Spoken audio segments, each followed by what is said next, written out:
My name is Patrick Witt, and this is my presentation for assignment 3.3, market recognitions.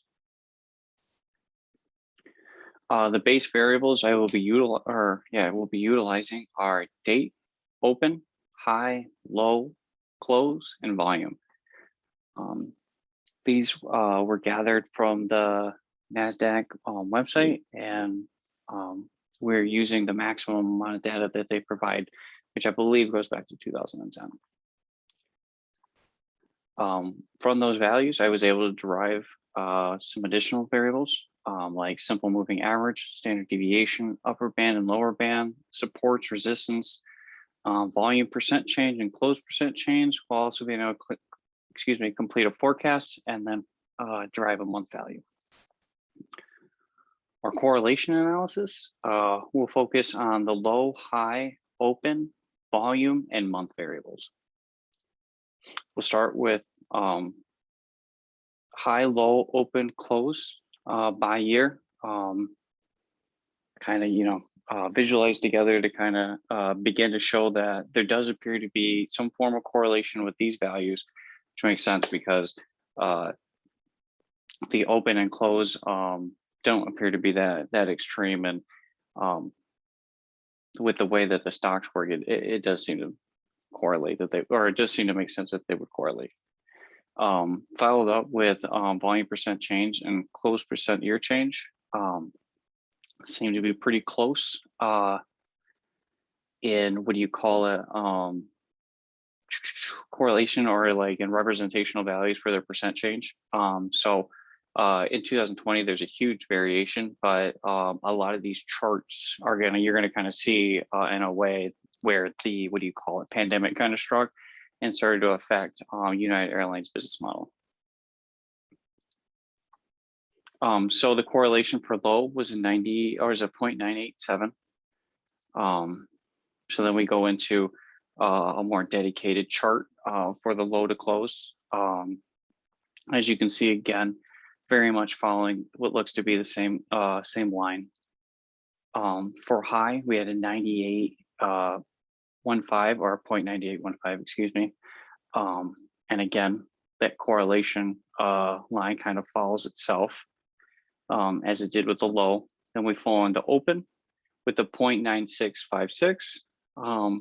Again, these ones are near laying on top of each other.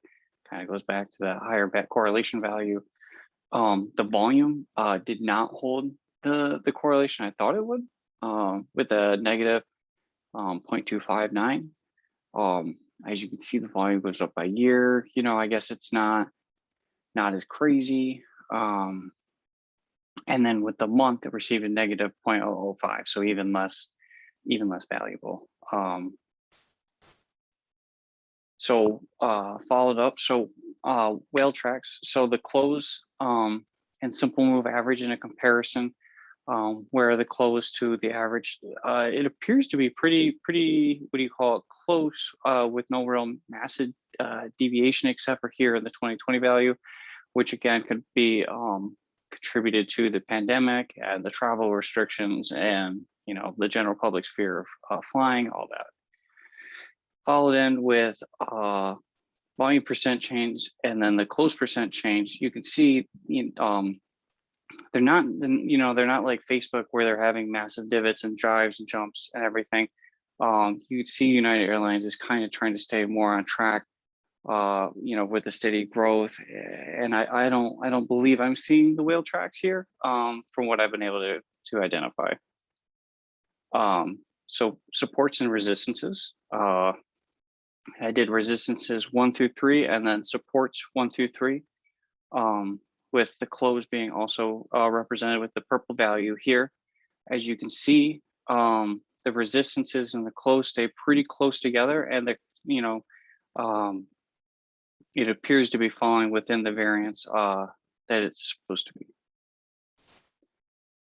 So then we get to our Bollinger Bands, excuse me. And as you can see, in the beginning, the close and the upper band were pretty on track, but then close starts to actually deviate, excuse me, and kind of grows closer to the lower bands, bops down, and then what is it? In reality, or better way to put it is, there's an expectation that we're going to continue to see a fall. It's here. It appears in these core or these lower and upper bands, but then in the close, it's we have a bump. This is probably about where we hit where United Airlines shifted their business models substantially for the COVID and cut costs and basically made corrective actions. But that's all hypothetical. Moving forward, for the forecast, what is it?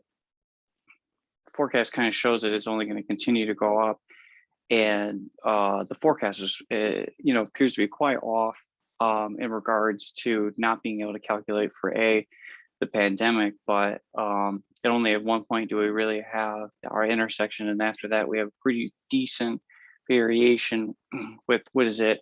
In 2021, we had about a 20 to 26% error rate for this forecast regression model.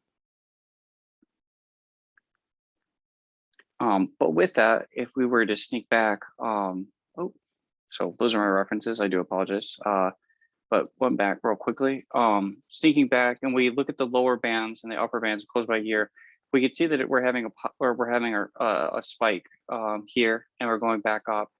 And then not only that, let's sneak back just a little bit more, and let's see, actually one more, please. So, for the most part, United Airlines was on a nice track. They would have the occasional divot, due to some kind of event. But for the most part, they do track according to the regression model, roughly like, what is it? 0.011% a month, I believe is what it worked out to. So they're a nice steady track up. And then you go back to the forecast, and although, it is, not quite where we want it to be in regards to regression accuracy. This rise, was in correlation to United before pandemic, and this appears to be, United after they were able to adjust and be able to push forward with the pandemic. So I believe they are going to have a rise. Again, these are my references, and then this is my presentation. Thank you.